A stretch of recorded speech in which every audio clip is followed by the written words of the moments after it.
With me now is Jesse McKinley, Albany bureau chief for the New York Times. So, Jesse, what more can you tell us about this phone call from the vaccine czar here in New York? Well, it was a couple of phone calls per our reporting in the Times as well as the Washington Post, where Larry Schwartz basically called county execs. And I find the distinction between gauging temperature and calculating the political will to get rid of Governor Cuomo kind of an interesting distinction. Larry says that he did, in fact, call and make these calls to county execs, but didn't mix, the vaccine distribution with this political talk. But one county exec was obviously upset enough about this to bring it up with the AG's office, and that complaint is apparently going forward.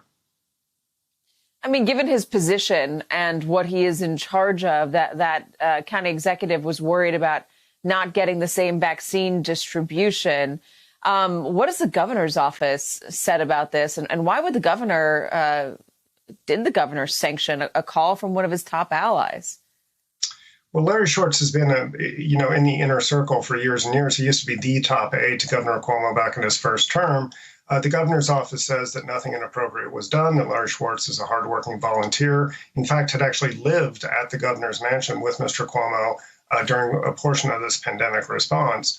But obviously, for the county execs who got this call, there was enough trepidation about having a man who is in charge of shots in arms also calling about political elements to bring up this complaint to the AG. What about the other allegations of misconduct? There was another one that came out over the weekend, a reporter up there in Albany writing in New York Magazine about her personal experience with Governor Cuomo. Yeah, I think the accumulation of these allegations is perhaps the most troubling thing for Mr. Cuomo. He is, standing by his line that he has not touched anybody inappropriately, that he hasn't assaulted anyone, nor abused anybody. But some of these complaints have obviously gone over into verbal remarks, into inappropriate touching on the arms, back, and legs, things like that. And those things he hasn't necessarily responded to, although he said he hasn't touched anybody inappropriately. That is kind of a wide definition.